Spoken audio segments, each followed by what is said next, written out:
स्वागत है दोस्तों एक बार फिर आप सभी का आपके अपने YouTube channel PCM with Vijay sir पर।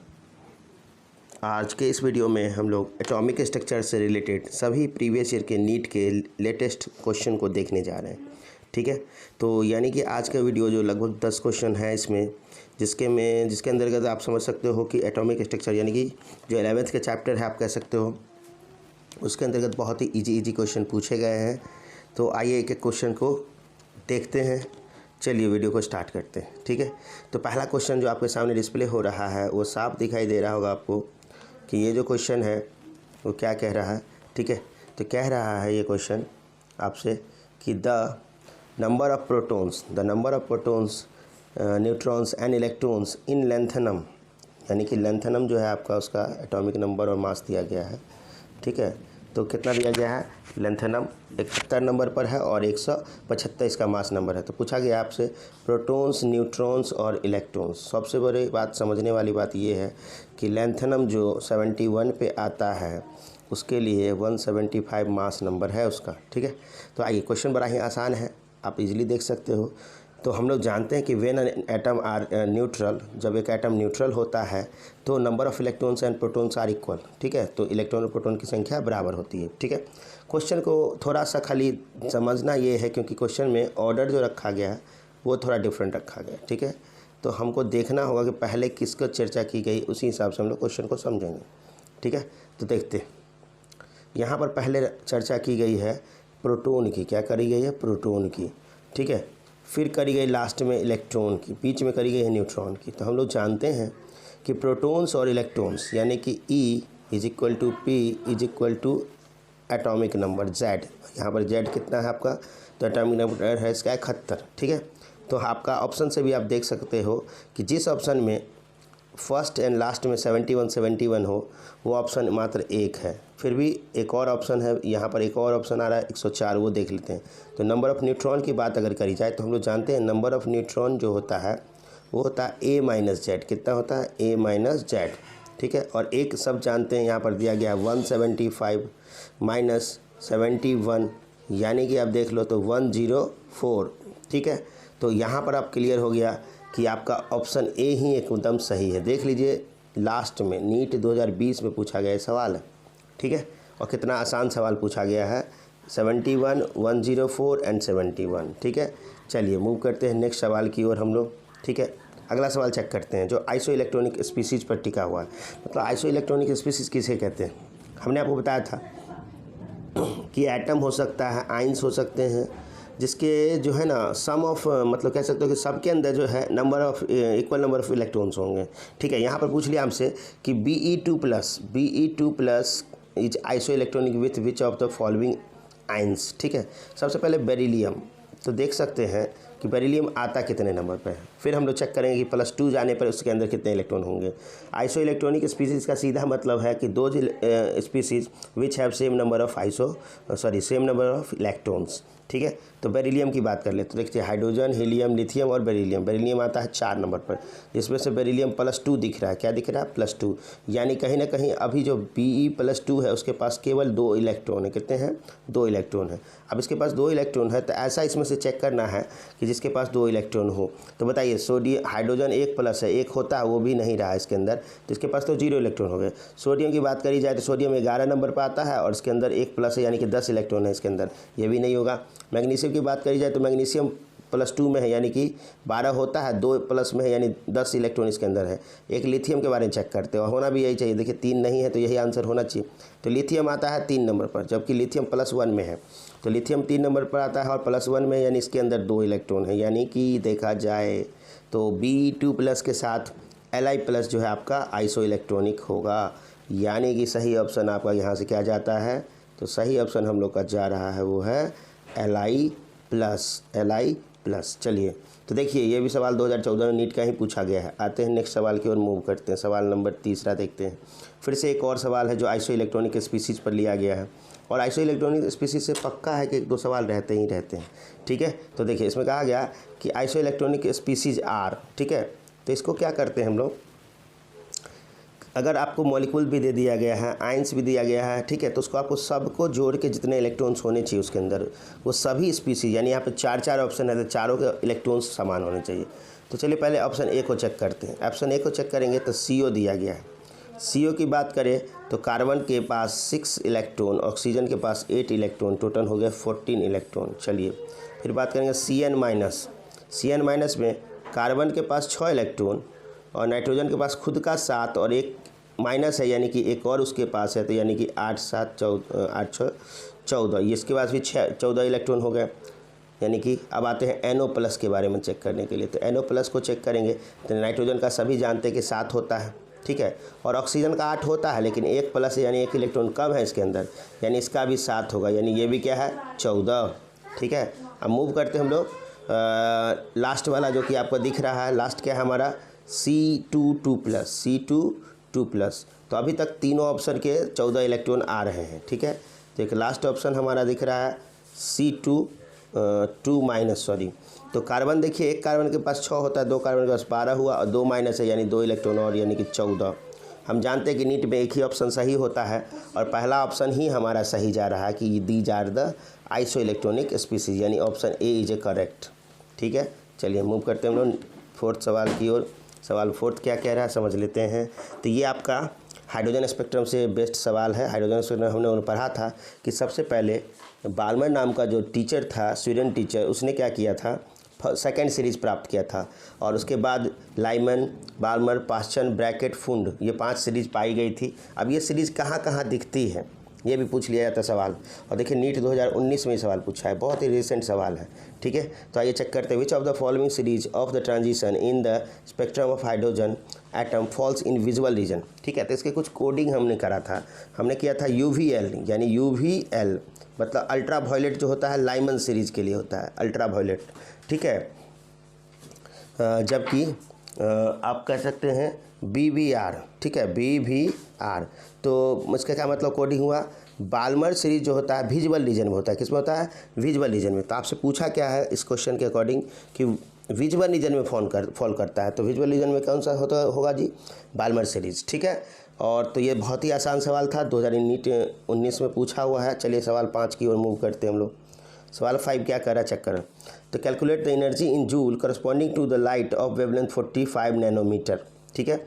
तो एक सवाल है ये जो है आप कह सकते हो कि क्वांटम थ्योरी से है और या तो मैक्स प्लैंक के क्वांटम से है, जिसमें हम लोग जानते हैं कि E बराबर h न्यू होता है। क्या होता है h न्यू, लेकिन हमको न्यू नहीं दिया गया, हमको वेवलेंथ दिया गया है, ठीक है। तो हम लोग इसको चेंज कर सकते हैं, न्यू को लिख सकते हैं C/λ, क्या लिख सकते हैं C/λ, ठीक है। तो कह रहा है कि calculate the energy in joule corresponding to the light of wavelength 45 nanometre. h दे दिया गया है, स्पीड ऑफ लाइट दे दिया गया और वेवलेंथ भी दे दिया गया, तो एनर्जी फाइंड करनी है हमको। चलिए तो यही सवाल हो गया, तीनों के तीनों डाटा दिए गए, इसको पुट करेंगे, हमारा रिजल्ट हमारे पास आ जाएगा। आइए देखते हैं इसको सॉल्व करके, ठीक है। चलिए तो ये रहा हमारा, चलो तो ये रहा E। अब आ जाते हैं H, हम अब थोड़ा सा शॉर्ट में लिख रहे हैं 3 × 3 पॉइंट, और यहाँ पर हो गया 10⁻34, और यहाँ पर क्या होगा C कितना होता है 3 × 10⁸, ठीक है। और नीचे देखा जाए तो क्या है, नीचे है 45 नैनोमीटर, तो नैनोमीटर सब जानते हैं -9 रखना होगा। क्या रखना होगा, -9 रखना होगा, ठीक है। आइए चेक करते हैं। तो आप अगर ओवरऑल केवल पावर को चेक करें तो देखिए यहाँ पर माइनस में 34 है, यहाँ नीचे है माइनस में 9, ऊपर जाएगा और प्लस में 8, तो यहाँ पर 9 8 17, कहीं ना कहीं जो है माइनस का 17 बचेगा। क्यों, क्योंकि देखिए 8 प्लस में और 9 माइनस में, ठीक है। तो यहाँ से चेक करें तो इसको थोड़ा सा हम एक न्यू पेज के थ्रू हम लोग इसको देख सकते हैं, ठीक है, वहाँ पर समझ लेते हैं। चलिए तो देखा जाए तो 6.63, ठीक है। उसके बाद था हमारा 3, ठीक है। और देखा जाए तो मैं ऊपर लिख देता हूँ -34 था, फिर क्या था, तो फिर था +8, और ऊपर से जाएगा तो माइनस, तो हो जाएगा +9, ठीक है, +9। चेक करो, अब नीचे आएगा 45 होगा, तो ये हो गया 15 या 45, ठीक है, सॉरी 3 15। अब यहाँ से देखो 6/63/15 है, साथ में इसका जो सही आ रहा है वो क्या आ रहा है, -17 आ रहा है, -17। लेकिन हमें तो आंसर मैच कराना होगा। ठीक है, तो अगर हम लोग इसको क्या कर दें कि इसको लेके आएँ तो इसमें कुछ चेंजेज लाना होगा आंसर एग्जैक्टली मिलाने के लिए। ठीक है, चेंजेस क्या लाना होगा, तो हमको देखना पड़ेगा कि किस तरह से ये आपका ऑप्शन सही जा रहा है। ठीक है, तो आप तो एक तो जानते हैं कि अगर ऊपर 60 के आसपास, मतलब 6.6 यानी जो है 15, तो कहीं ना कहीं हमारा जो रिज़ल्ट आने के क्लोज होना चाहिए वो 4 वाला रिज़ल्ट क्लोज होना चाहिए ऊपर से। अब आते हैं 17 है तो क्यों नहीं 100 से हम लोग गुना और भाग कर दें। क्या कर दें, गुना और भाग कर दें। ठीक है, तो अगर हम लोग 6.63 में खुद से 10 से गुना कर देंगे और 10 से फिर भाग भी कर देंगे तो देखते क्या होगा।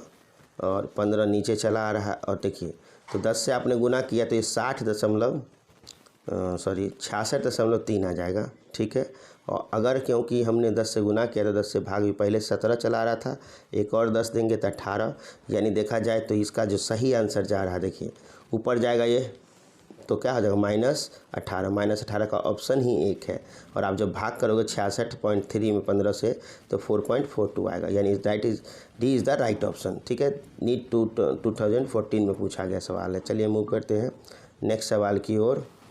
ठीक है, तो नेक्स्ट सवाल हमारा जो है वो सवाल नंबर आ जाएगा 6।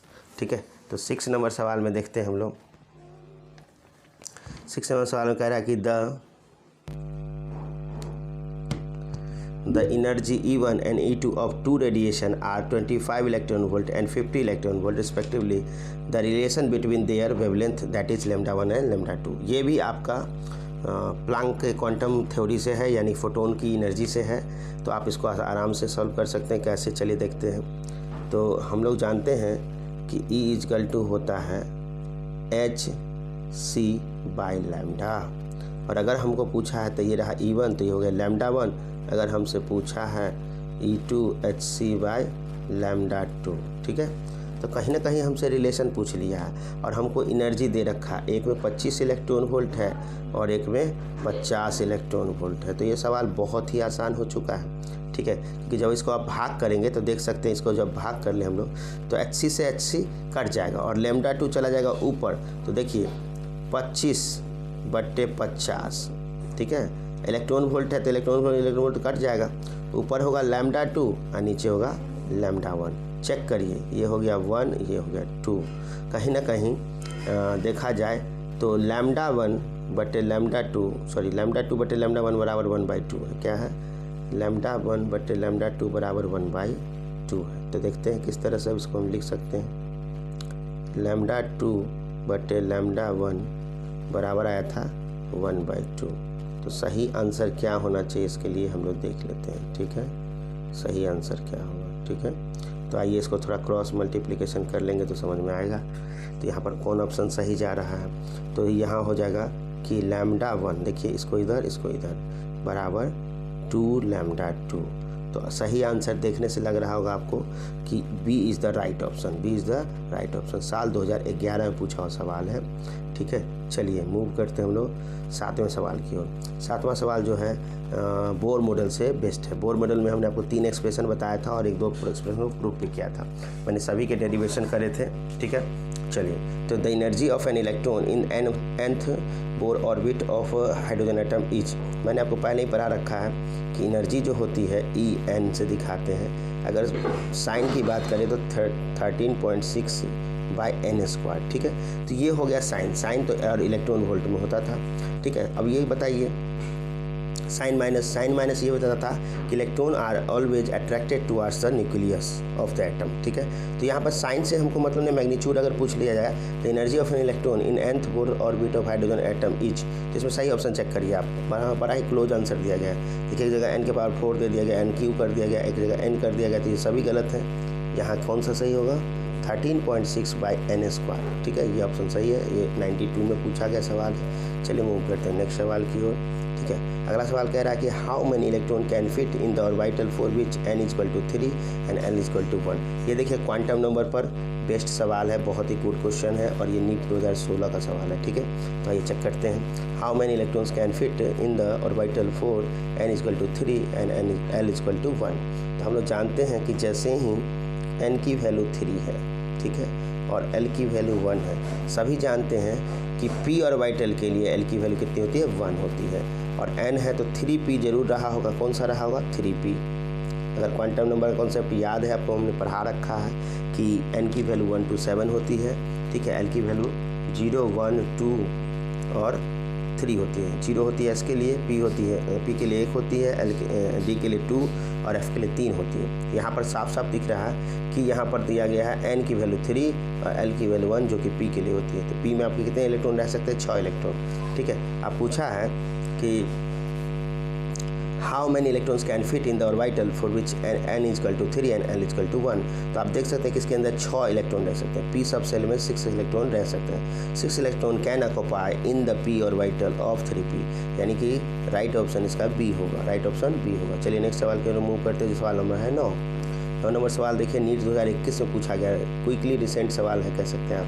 A particular station of all India radio new Delhi broadcast on a frequency of 1368, मतलब कि इतना किलो हर्ट्ज की एक फ्रिक्वेंसी से न्यू इंडिया, मतलब कि कह सकते हैं ऑल इंडिया रेडियो जो दिल्ली में है वहाँ से एक फ्रिक्वेंसी, एक कह सकते हो कि एक FM सुनने के लिए भेजा जा रहा है। The wavelength of the electromagnetic radiation emitted by the transmitter is, और यहाँ पे स्पीड ऑफ लाइट दे दिया गया है, ठीक है। चलिए चेक करते हैं क्या है फार्मूला। तो आप जानते हैं कि E = हम लोग पढ़े हुए हैं कि hc/λ, ठीक है। तो यहाँ पर हमसे पूछा जा रहा है कि, तो हमको फ्रिक्वेंसी दे दिया गया है, तो फ्रिक्वेंसी दिया है तो चलिए, तो हमको तो hc तो लगाना नहीं होगा, तो इजीली कर लेंगे, फिर यहाँ से hν से ही काम चल जाएगा, ठीक है। तो और या तो उससे भी आसान, सीधा वेवलेंथ पूछ लिया। चलिए तो स्पीड ऑफ लाइट के कॉन्सेप्ट बेस्ट हो जाएगा। तो हम लोग जानते हैं कि c बराबर न्यू लैम्डा, क्या जानते हैं, c बराबर न्यू इंटू लैम्डा। हमसे लैम्डा पूछा है, तो लैम्डा बराबर क्या लिखोगे, c बाय न्यू, ठीक है। और c बाय न्यू अगर निकालना है तो c और न्यू की वैल्यू रख देते हैं, फिर जो रिजल्ट आएगा वो आ जाएगा। तो लैम्डा बराबर होना है c बराबर न्यू लैम्डा, तो लैम्डा बराबर c बाय न्यू, ठीक है। तो यहाँ से चेक करिए c कितना होता है, तो c होता है 3 × 10⁻8 मीटर पर सेकेंड, ठीक है। और नीचे ये दिया गया किलो हर्ट्ज में, तो 1368 और गुने 10⁻3 होगा, ठीक है, 10⁻3 होगा। चेक करते हैं, यहाँ से कैंसिल आउट होगा तो ऊपर आएगा 10⁵, क्या आएगा 10⁵, क्योंकि देखिए 3 से 3 तो कट जाएगा, 10⁵ आएगा। अब यानी कहीं ना कहीं ऊपर जो है 3 पर 10⁵ है, नीचे 1368 है। अगर इसको हम भाग करना चाहेंगे तो सपोज कि पूरा कट जाए तो देखना पड़ेगा। चलिए तो देखते हैं, और इसे कैलकुलेशन की चीज़ है, छोटे न्यूमेरिकल्स आप इसको कह सकते हैं, इसमें कैलकुलेटिव होता है, ठीक है। तो आइए देख लेते हैं, ये रहा। तो ऊपर था मेरे पास 3 0 0 0 0 एंड 0, और नीचे है 1368। अब इसको अगर भाग कर लिया जाए तो इसका सही रिजल्ट आपको पता चल जाएगा इसमें, ठीक है। तो इसको भाग करना थोड़ा है तो आसान, बस भाग करके आपको चेक कर लेना है कि कौन सा आंसर सही आएगा, कौन सा आंसर क्लोज होगा, ठीक है। तो अगर हम लोग बात करें तो 1300 है ये, ठीक, और यहाँ कहीं ना कहीं 1300 है, और ये है 4 डिजिट में और ये है 6 डिजिट में, ठीक है। तो कम से कम 2 डिजिट में तो आंसर आने चाहिए, ठीक है। तो यहाँ पर जो भाग करके ऑप्शन शायद डी के आसपास होना चाहिए, चेक कर लेना, बस आपको खाली डिवाइड करना, ऑप्शन टिक कर लेना, ठीक है। चलिए मूव करते हैं नेक्स्ट सवाल, जो कि हमारा है आखिरी सवाल। इसमें पूछा आपसे which one of the following is wrong statement वो रॉन्ग का है। सबसे पहले ये ध्यान दीजिए, हम लोग कभी कभी ऐसा करते हैं कि राइट स्टेटमेंट को ही पढ़ लेते हैं, समझ लेते हैं रॉन्ग बोला गया, ठीक है। तो यहाँ की गलती हो जाएगा। तो ये क्या कहा गया, विच स्टेटमेंट इज रॉन्ग, ठीक है, रॉन्ग। तो हम लोग समझ लेते हैं ये रॉन्ग स्टेटमेंट क्या होना चाहिए। कह रहा है कि total orbital angular momentum of electron in S orbital is equal to 0, ठीक है। तो total orbital angular momentum of electron in S orbital is equal to 0, पहला ऑप्शन। दूसरा कह रहा है an orbital is designed by 3 quantum numbers while an electron in an atom is designed by 4 quantum numbers. ठीक है, तो कह रहा है कि orbital is designed by 3 quantum numbers, ठीक है, जबकि एक इलेक्ट्रॉन को डिजाइन करते हैं 4 क्वांटम नंबर से, बिल्कुल। तो वहाँ पर क्या होता है एन, एल, एम और एस 4 प्रकार के होते हैं। The electronic configuration of nitrogen is, ठीक है, यहाँ पर देखते हैं ऑप्शन सी के बारे में सीख करते हैं। द इलेक्ट्रॉनिक, आप जानते हैं 1s2, 2s2, 2p3, यहाँ पे गलती लग रहा है। यहाँ पे आपको पता होगा कि हम लोग जब एक एक इलेक्ट्रॉन भरते हैं तो उसको ऐसा रखते हैं, एक ऊपर ऊपर और ऊपर। यहाँ पर ये स्टेटमेंट जो उल्टा दे दिया है, the value of m is dz square, the value of m for dz square is 0, ठीक है। तो कहीं ना कहीं आपका ये डी ऑप्शन एकदम से सी ऑप्शन ही गलत है, ठीक है। और ये देख लीजिए रिसेंटली ये किस में पूछा गया, नीट 2018 में पूछा गया सवाल है, ठीक है। तो आशा करते हैं दोस्तों ये सभी के सभी क्वेश्चन आपको बहुत अच्छे लगे होंगे, और ये क्वेश्चन सभी के सभी एटॉमिक स्ट्रक्चर के प्रीवियस ईयर के नीट के क्वेश्चन लिए गए थे। तो मिलते हैं फिर नेक्स्ट वीडियो में, तब तक के लिए जय हिंद।